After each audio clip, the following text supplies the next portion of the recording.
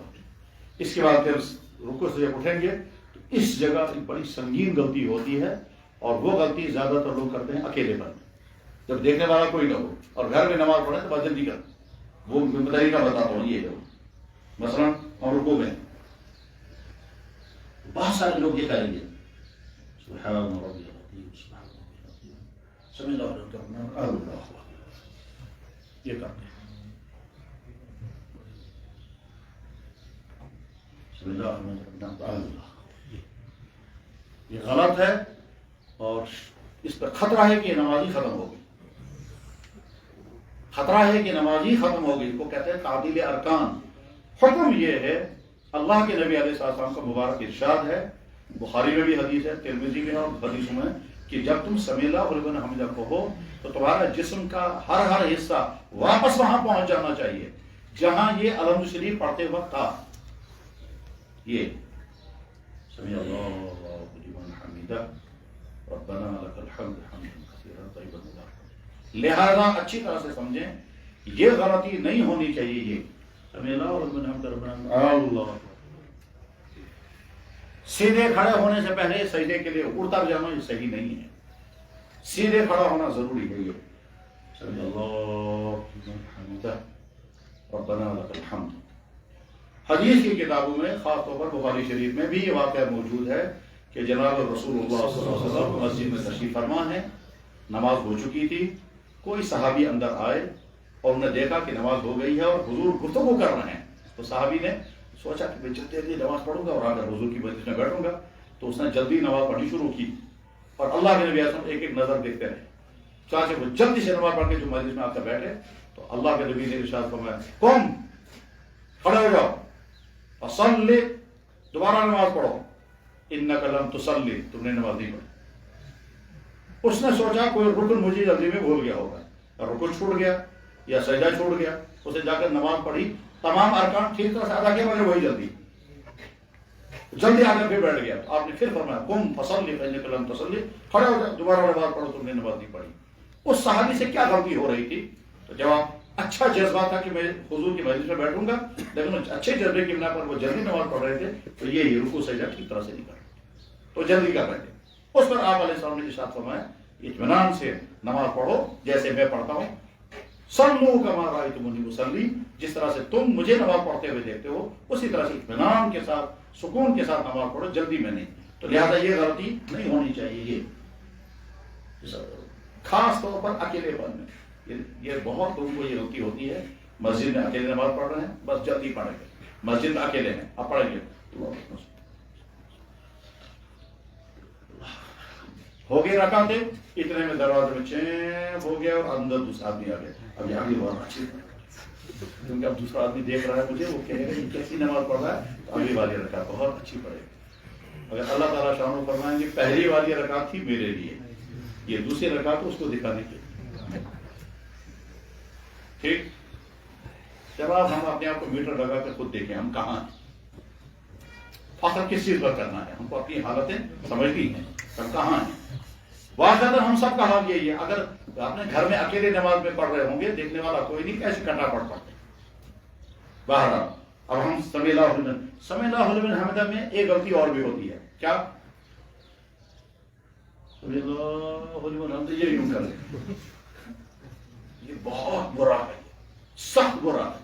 بلکہ حدیث میں ہے اللہ کے نبی علیہ السلام نے ارشاد فرمایا, اللہ تعالیٰ فرماتے ہیں جو لوگ نمازوں میں اپنا سر اوپر اٹھاتے ہیں وہ رک جائیں اس سے, ورنہ اللہ تعالیٰ ان کی آنکھیں چھین لیں. لَيَنْتَهِيَنَّ ضرور ضرور رک جائیں وہ لوگ جو اپنی نگاہیں آسمان کی طرف اٹھاتے ہیں نماز کے دوران. أَوْ لَيَخْطِفَنَّ اللَّهُ أَبْصَارَهُمْ, ورنہ اللہ تعالیٰ ان کی نگاہیں اچک لے گا. یہ غلطی بالکل نہیں ہونی چاہیے, اور ہوتی ہے بے خیالی.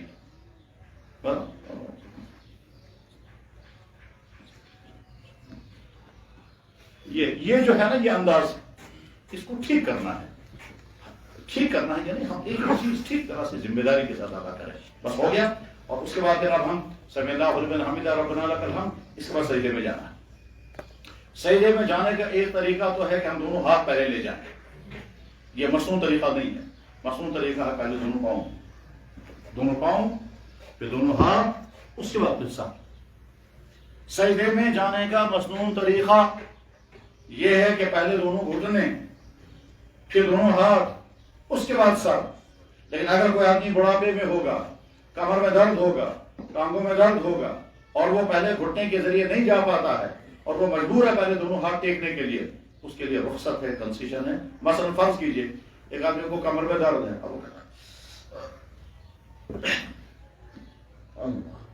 یہ اس کو اجازت ہے. لیکن جو صحت کی حالت میں ہے اسی دے یہ ہے.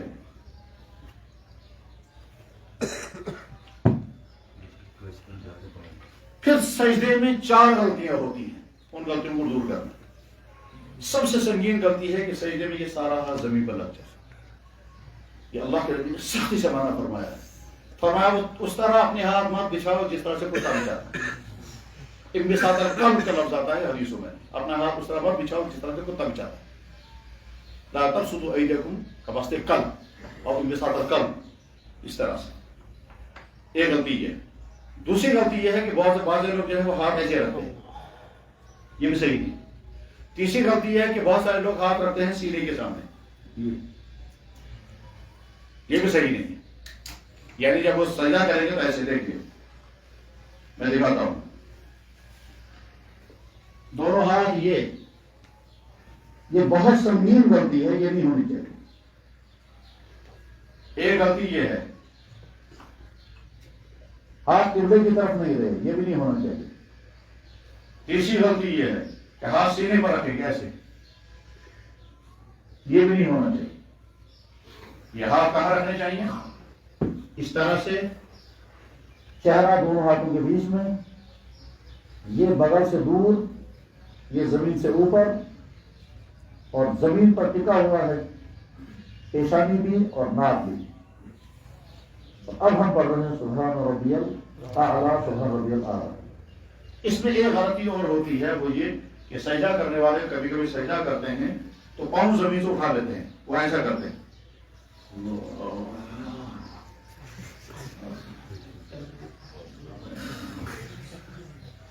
یہ غلطی نہیں ہونی چاہیے. اگر خدا نہ خواستہ کسی انسان نے سجدہ کیا اس حال میں کہ پورے سجدے میں اس کے دونوں پاؤں اوپر رہے اور سجدے میں پاؤں زمین کے ساتھ نہیں لگے, تو اس کا سجدہ بھی ادا نہیں ہوا اور نماز بھی ٹوٹ گئی. وجہ یہ ہے کہ اللہ کے نبی علیہ السلام کا ارشاد مبارک ہے, امرت ان اسجد علی 7 اعظم, مجھے حکم دیا گیا کہ میں 7 ہڈیوں کو زمین پر ٹیکوں گا سجدے میں. 7 میرے جسم کے پارٹ, جسم کے حصے زمین پر ٹکنے چاہیے سجدے میں. وہ 7 کون کون سے ہیں؟ 2 پاؤں, 2 گھٹنے, 2 ہاتھ. تو چونکہ دونوں پاؤں اوپر رہے پورے سجدے میں, لہذا حکم ٹوٹ گیا, 7 نہیں رہے. تو یہ بس ایک چھوٹے بچوں کو زیادہ ہوتا ہے. بڑھاپے میں تو بدن بھاری ہو جاتا ہے, اس لیے اس کے ٹانگیں اوپر نہیں اٹھ پاتی ہیں. بچے چھوٹے ہلکے ہوتے ہیں تو بس وہ تو لہذا, اور آدمی کو پتہ بھی نہیں چلتا کہ میرے پاؤں جو ہے وہ زمین سے اوپر رہے. بہرحال اب جب ہم نے سجدہ کیا تو سجدہ کرنے کے بعد پھر واپس اٹھنا ہے, اس میں بھی غلطی ہوتی ہے, اور وہ یہ کرتے ہیں یہ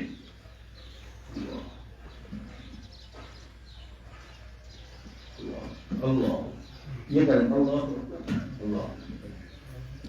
حکم یہ ہے کہ ایک سجدہ کرنے کے بعد اچھی طرح سے بیٹھو, بائیں پاؤں بچھاؤ, اس پر بیٹھو, دائیں پاؤں کھڑا رکھو, ہاتھ انگلی یہاں پر آ جائیں, پھر دعا پڑھو رب اغفر لی, یا اس سے لمبی والی دعا. اس کے بعد دوسرے سجدے میں جاؤ. ایک سجدے سے پوری طرح اٹھے بغیر اگر دوسرے سجدے میں چلے گئے تو خطرہ اس بات کا ہے کہ یہ سجدہ ادا نہیں ہوگا, خطرہ اس بات کا ہے.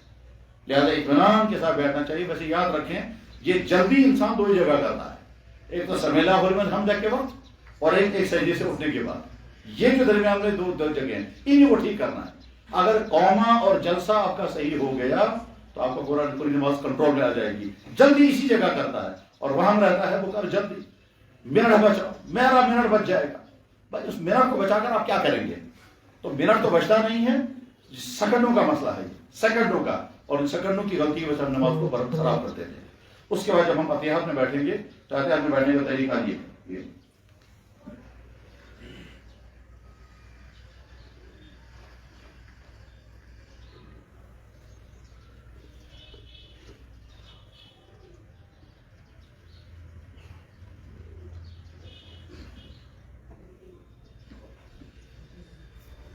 پھر جب اتحیات پڑھنے کے لیے بیٹھتے ہیں تو کیا کرتے ہیں؟ کچھ لوگ اپنے ہاتھوں کو رکھتے ہیں گھٹنے پر، اور گھٹنے پر جب ہاتھ رکھتے ہیں تو انگلیاں جاتی ہیں نیچے کی طرف. گھٹنے پر ہاتھ نہیں رکھنے ہیں، رانوں پر. ایک طریقہ. اب پڑھیں گے التحیات للہ والصلوات الطیبات. السلام علیکم ایھا النبی ورحمۃ اللہ وبرکاتہ. السلام علینا وعلی عباد اللہ الصالحین. جب یہاں تک پہنچے تو اس کے بعد پھر حلقہ بنانا ہے.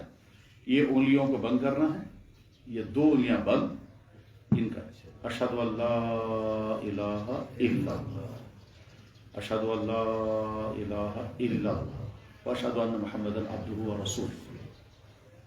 اس کے بعد پڑھیں گے درود شریف، اب دعا. درود شریف اللہم صلی علی سیدنا محمد وعلی آل سیدنا محمد کما صلیت علی ابراہیم وعلی آل ابراہیم انک حمید مجید. اللہم بارک علی سیدنا محمد وعلی آل سیدنا محمد کما بارکت علی ابراہیم وعلی آل ابراہیم انک حمید مجید. اس کے بعد جو بھی دعا رب اجعلنی مقیم الصلاۃ اجازت ہے پڑھ. اللہم انی ظلمت نفسی اجازت. ربنا آتنا فی الدنیا حسنہ وہ بھی اجازت. امام صاحب کو چاہیے کہ اتنی زیادہ لمبی دعا نہ پڑھے کہ مقتدی اکتا جائے، لیکن اتنی مختصر اور تیز بھی نہ کرے کہ مقتدی ساتھی نہ دے سکے، اعتدال کے ساتھ. اور اس کے بعد پھر جب سلام پھیریں گے تو بعض لوگ سلام طرح طرح سے پھیرتے ہیں، لیکن سلام پھیرنے کا صحیح طریقہ یہ ہے. مثلا ہم نے پڑھا التحیات للہ والصلوات الطیبات، نظر رکھنی ہے بود میں. التحیات للہ والصلوات الطیبات. السلام علیکم ایھا النبی ورحمۃ اللہ وبرکاتہ. السلام علینا وعلی عباد اللہ الصالحین. اشہد ان لا الہ الا اللہ واشہد ان محمدا عبدہ ورسولہ. اللہم صلی علی سیدنا محمد وعلی آل سیدنا محمد کما صلیت علی ابراہیم وعلی آل ابراہیم انک حمید مجید. اللہم بارک علی محمد وعلی آل محمد کما بارکت علی ابراہیم وعلی آل ابراہیم انک حمید مجید. اللہم انی ظلمت نفسی ظلما کثیرا ولا یغفر الذنوب الا انت فاغفر لی مغفرۃ من عندک وارحمنی انک انت الغفور الرحیم. یا رب اجعلنی مقیم الصلاۃ من ذریتی ربنا وتقبل دعاء. ربنا اغفر لی ولوالدی وللمؤمنین یوم یقوم الحساب. ربنا آتنا فی الدنیا حسنہ وفی الآخرۃ حسنۃ وقنا عذاب النار. السلام السلام علیکم ورحمۃ اللہ. السلام علیکم ورحمۃ اللہ. یہ ہے اس طرح سے انسان کی نماز مکمل. اور آخری بات اس میں اذان کے بعد کی دعا یاد کرنی چاہیے اور پڑھنا چاہیے. یہ اکثر مسلمانوں کی بہت بڑی کوتاہی ہے کہ اللہ کے نبی علیہ الصلوۃ والسلام حکم دے رہے ہیں، امید قائم کر رہے ہیں، بہت بڑا انعام بیان کرتے ہیں اذان کے بعد دعا پڑھنے کا، اور مسلمان پڑھنا ہی نہیں چاہتے. خیال ہی نہیں رہتا، دکانوں پر بیٹھے، گھروں میں بیٹھے، حتیٰ کہ مسجد کے اندر بیٹھ کر، بلکہ بعض دفعہ جو اذان پڑھنے والا وہ بھی نہیں پڑھتا. مسجد کے حمام میں بیٹھے ہوں گے، مسجد کے صوفے پر بیٹھے ہوں گے، نہیں پڑھیں گے دعا. مسجد کے باہر کھڑے باتیں کرتے رہیں گے، نہیں. اس میں ہم سب شامل ہیں، اس میں علماء بھی ہیں، امام صاحبان بھی ہیں، بزرگ حضرات بھی ہیں، دکاندار بھی ہیں، سبھی ہیں. نہیں پڑھتے. یہ دعا پڑھیں، یاد کریں اور ذہن میں لائیں کہ اللہ کے نبی نے ارشاد فرمایا کہ اذان کے بعد جو دعا یہ پڑھے گا حلت لہو شفاعتی، اس کے لیے شفاعت کرنا مجھ پر لازم ہے. اس کے معنی ہے وجبت لہو شفاعتی، اس کی شفاعت مجھ پر واجب ہو گئی. اتنا بڑا انعام ملنے والا ہے اور ہم کوتاہی کرتے ہیں. اسی طرح سے دعائے قنوت یاد کرنا ہے اور اس کو پڑھنے کا اہتمام کرنا ہے. ساتھ میں کبھی کسی عالم کو، کسی جاننے والے کو سنانا چاہیے. میں اپنی نماز آپ کو سناتا ہوں، الحمد سے سبحانک اللہم سے لے کر کے سلام پھیرنے تک میں وہاں تو بشش پادشاہ صحیح، میری نماز صحیح ہے یا نہیں. اگر کہیں غلطی ہوگی تو غلطی درست کرنی چاہیے. یہ تو ہے نماز کا ظاہری ڈھانچہ. اور اس کے بعد پھر نماز کے اندر اصل جان پیدا ہو جائے گی تب جب انسان خشوع کے ساتھ نماز پڑھے گا. اور خشوع کے ساتھ نماز پڑھنے کے لیے ضروری ہے کہ آپ یہ سمجھے میں اللہ کے سامنے کھڑا ہوں، میں اللہ کو سنا رہا ہوں، میں اچھے سے اچھا قیام کروں گا، اچھے سے اچھا رکوع کروں گا. اللہ کو پسند آ جانا چاہیے میرا یہ، اور اللہ مجھے دیکھ رہے ہیں. اور اس میں یہ بھی بار بار خیال لانا ہے کہ یا اللہ میں کوشش تو کر رہا ہوں اچھی طرح سے نماز پڑھنے کی، مگر پڑھ نہیں پا رہا ہوں، آپ مجھے مدد کریں. طریقہ اس کا یہ ہے کہ ہر جملہ سوچ سوچ کر پڑھیں، ہر جملے پر سانس روک دیں. اور اگلا جملہ دراصل ہم جب پڑھتے ہیں نا تو ارادے سے نہیں پڑھتے. زبان کو الحمد پر سٹارٹ کر دیں گے تو زبان خود بخود جا کر کے اور دالی پر رک جائے گی. اس کے بعد پھر زبان جو ہے وہ چونکہ ہمارا ذہن کہیں اور ہے تو زبان خود بخود کسی صورت کو پکڑ لے گی، خود بخود کسی صورت کے ٹریک پر جاتی ہے. اللہ اکبر رب العالمین الرحمن الرحیم مستعین الصراط المستقیم صراط الذین انعمت علیہم غیر المغضوب علیہم ولا الضالین آمین قل هو اللہ احد. یہ خود بخود کسی سورہ پر چلی جائے گی. تو ایسا نہیں کرنا ہے. علامت کو ختم کرنے کے بعد رکنا ہے, پھر چوز کرنا ہے, ڈیسائیڈ کرنا ہے میں کون سی سورت پڑھوں گا. پہلے ارادہ کرنا ہے. اب ارادہ کیا, فیصلہ کیا فلانی سورت پڑھوں گا, تب وہ سورت پڑھنی ہے. لیکن اس کا مطلب یہ بھی نہیں ہے کہ ہم 5 منٹ لگا دیں گے سورت کا انتخاب کرنے میں, پھر نماز میں گڑبڑ جائے گی. تو اتنی دیر بھی نہیں کرنی ہے. تو انتخاب کرتے ہوئے پھر فیصلہ کر کے جب سورت پڑھیں گے تو نماز کی طرف دھیان رہے گا. اور اس کے بعد پھر سلام پھیرنے کے بعد اللہ کے نبی علیہ السلام کیا پڑھتے تھے؟ استغفر اللہ. یہ اس لیے کہ یا اللہ میری یہ نماز آپ کے دربار عالی کے قابل نہیں. استغفر اللہ 3 مرتبہ. اور پھر اللہم انت السلام اللہم انت السلام, یہ مسنون دعا ہے. اللہم لا مانع لما اعطیت مسنون دعا ہے. اور کیا کیا مسنون دعائیں ہوتی ہیں فرض نمازوں کے بعد, وہ دعائیں پڑھنی چاہیے. اللہ تعالیٰ عمل کرنے کی توفیق عطا فرمائے. وآخر دعوانا الحمدللہ رب العالمین برحمتک یا ارحم الراحمین. کرے مختصر سی بات. ایک مستوراتوں کے بارے میں, کیونکہ مستوراتوں ہماری نماز اس کا بھی تھوڑا اس کے مستورات بھی دیکھتے ہیں. اکثر عورتیں جو ہیں اس میں رکوع میں یا بیٹھنے میں یا تیار میں انہیں بتائی ہوتی رہتی ہے. یہ پروگرام اکثر وہ دیکھتی رہتی ہیں گھروں میں بھی, اور ان کو پتہ چل جائے کہ ہماری نماز ٹھیک ہے. مستورات کی نماز, مستورات کی نماز جو ہے وہ تو اصل میں مستورات ہی زیادہ بہتر طور پر سکھا سکتی ہیں, لیکن اختصار کے ساتھ سمجھ لیجیے. پہلی بات یہ ہے مستورات کو چاہیے کہ اپنے پورا بدن اچھی طرح سے ڈھانپ. زیادہ بہتر ہے کہ اس کا سارا بدن چھپا ہوا ہونا چاہیے, کوئی جگہ کھلی بھی نہ ہو. لیکن اگر اتنا چہرہ کھلا ہوا ہے, اتنے ہاتھ کھلے ہوئے ہیں اور پاؤں کھلے ہوئے ہیں, تب بھی ان کی نماز درست, کوئی حرج نہیں. اور اگر کوئی اجنبی مرد وہاں ہے اور اس نے دیکھ لیا, تب بھی ان کی نماز میں کوئی فرق نہیں پڑے گا. جیسے مثلا حرمین میں خواتین نماز پڑھتی رہتی ہیں اور سارے اجنبی مرد لوگ دیکھتے رہتے ہیں, تو اجنبی مرد کے دیکھنے سے خواتین کی نماز نہیں ٹوٹتی. بعض دفعہ ہمارے ہاں کیا ہوتا ہے کہ صاحب خاتون کہتی ہے سب کے سامنے میں کیسے نماز پڑھوں گی, پارکوں میں گھومنے کے لیے جائیں گے, وہاں سب کچھ کریں گے نماز نہیں پڑھیں گے. تو جب آپ سب کچھ کر رہے ہیں نماز کیوں نہیں پڑھتے وہاں؟ جب اجنبی مرد ہیں تو جب آپ گھومنے کے لیے گئے اس میں بھی تو اجنبی مرد تھے, تو گھومنے کے لیے اجنبی مرد نہیں ہے, نماز کے لیے اجنبی مرد. تو یہ بھی شیطان کا جیو دھوکہ ہے. تو بہرحال خواتین نماز اب جب کھڑی ہو گئی تو دونوں خواتین کو چاہیے کہ دونوں پاؤں بالکل نزدیک رکھیں. آج کا جو فیشن ہے کہ بہت اوپر تک پاجامے ان کے ہیں, یہ صحیح نہیں ہے. یہ تو اولاً ہونا ہی نہیں چاہیے. عجیب بات ہے, مرد جو ہیں وہ ٹخنوں سے نیچے پہنچا رہے ہیں, عورتیں جو ہیں وہ ٹخنوں کے اوپر پھر کھینچ رہی ہیں. حکم یہ تھا عورتیں ٹخنوں سے نیچے لے جائیں اور مرد ٹخنوں سے اوپر لائیں, اس کا الٹا ہم کر رہے ہیں. خیر, تو ہم خواتین جب خواتین کریں گے تو وہ بالکل ساڑی کے اندر یہاں تک ہاتھ اٹھائیں, بس ساڑی کے اندر یہاں تک ہاتھ اٹھائیں. اللہ, اب بالکل نظر سجدے پر, سبحان اللہم و بحمدک و تبارک اسمک, یہ سارا پڑھ کر الحمد شریف سورت پڑھ کر پھر رکوع کرنا ہے. تو مردوں کو جیسے بہت اچھی طرح سے رکوع میں جھکنا ہوتا ہے, عورتیں نہیں. عورتیں کم سے کم رکیں گی. یعنی عورتوں کو اس طرح سے نہیں, یہ جو ہے یہ نمایاں ہو جائے گا اگر پوری طرح سے جھک جائیں گے. اس کے مطلب یہ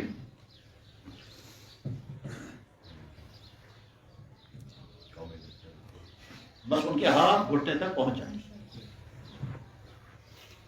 اس کے بعد پھر سمع اللہ لمن حمدہ ربنا لک الحمد. پھر خواتین جب سجدے میں جائیں گی تو جتنا ہو سکے سمٹ کر کے سجدہ کریں.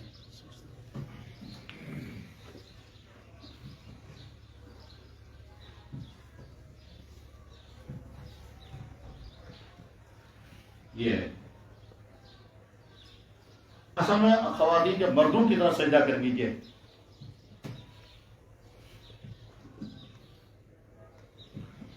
تو نمبر اس کی چھٹیاں لٹکیں گی, اس کا یہ بدن پورشن جو ہے نمایاں ہو جائے. اس لیے خواتین کے لیے حضرات صحابہ کرام جو اپنی خواتین کو نماز سکھایا کرتے تھے, جو کتابوں میں ڈیٹیل کے ساتھ موجود ہے اور اس میں باقاعدہ کتابیں لکھی گئی ہیں عورتوں کی نماز کا طریقہ, اس میں یہی سمٹ کر کے ان کا بدن کھلا ہوا نہیں ہونا چاہیے. کیونکہ خواتین کا جسم کا جتنا یہ کھل جائے گا اتنا زیادہ جو ہے وہ دوسروں کے لیے پرکشش بنتا ہے. تو سمٹ کر کے جتنا رہیں گی اتنا. اس کے بعد پھر جب وہ سمٹ کر کے انہیں سجدہ کیا جن خواتین کا بدن عام طور پر بہت بھاری ہوتا ہے وہ اگر سمٹ نہ سکے تو تھوڑا کھل سکتی ہیں. اس کے بعد پھر جب اتحاد میں بیٹھیں گی خواتین تو یہ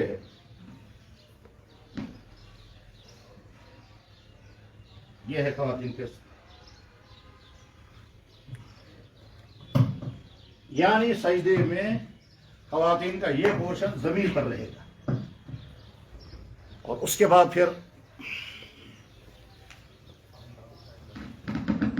یہ پورشن زمین پر رہے گا اور اس کے بعد پھر وہ اتحیات اسی طرح پڑھیں گے جس طرح سے مرد پڑھتے ہیں. اس میں کوئی نیا پن نہیں. ویسے یہ جو سوال ہے کہ مرد اور عورتوں کی نماز میں فرق ہے یا نہیں تو جواب ہے بہت ساری چیزوں میں فرق ہے اور بہت ساری چیزوں میں کوئی فرق نہیں. مرد اور عورتوں کی نماز میں فرق ہے جواب ہے بہت ساری چیزوں میں فرق ہے بہت ساری چیزوں میں کوئی فرق نہیں. مثلا عورتوں کی نماز کے لیے اذان شرط نہیں, تکبیر شرط نہیں, جماعت شرط نہیں, اونچی آواز میں قرات شرط نہیں, مسجد میں آنا لازم نہیں. ٹھیک, عورتوں کے لیے جماعت کی شرکت واجب نہیں جیسے مردوں کے لیے بڑی تاکید ہے. یہ تو سب عورتوں کی نماز الگ مسائل. مرد نماز پڑھیں گے تو اونچی آواز کے ساتھ پڑھیں گے, عورتیں اونچی آواز کے ساتھ پڑھ ہی نہیں سکتی, ان کے تو جہر ہے ہی نہیں نماز, تو جہر نہیں ہے. یہ تو خلل فرق ہے. لیکن مردوں کی نماز میں بھی قیام بھی ہے, رکوع بھی ہے, سجدہ بھی ہے, اتحیات بھی ہے. یہ سب عورتوں کی نماز میں. مردوں کو اپنی نماز میں جو کچھ پڑھنا ہے وہ سارا عورتوں کو بھی پڑھنا ہے. بس صرف ایکشنز میں تھوڑا سا فرق ہے.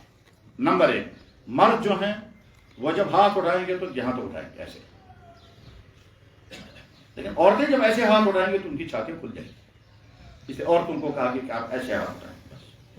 لیکن یہ ہاتھ اٹھائیں دیکھیں کندھے کے پاس, اگر وہ ایسے ہاتھ اٹھائیں گے تو یہ کھل جائے گا بس. اس کے بعد جب ایسے ہاتھ تو ان کی چھاتیاں لڑکی ہوئی, ان کو کہا گیا ایسے سمٹ کر. اس کے بعد پھر دونوں پاؤں دور رکھیں گے تو اکڑ کر کے کھڑی ہوگی. جتنی تواضع کے ساتھ, جتنی ادب کے ساتھ, جتنی عاجزی کے ساتھ کھڑی ہوگی اتنا زیادہ بہتر ہے. اور اس کے بعد پھر نظر رکھنی ہے سجدے کی جگہ پر. پھر رکوع میں جتنا کم سے کم جھک سکے مگر ہاتھ گھٹنوں تک پہنچ جانا چاہیے.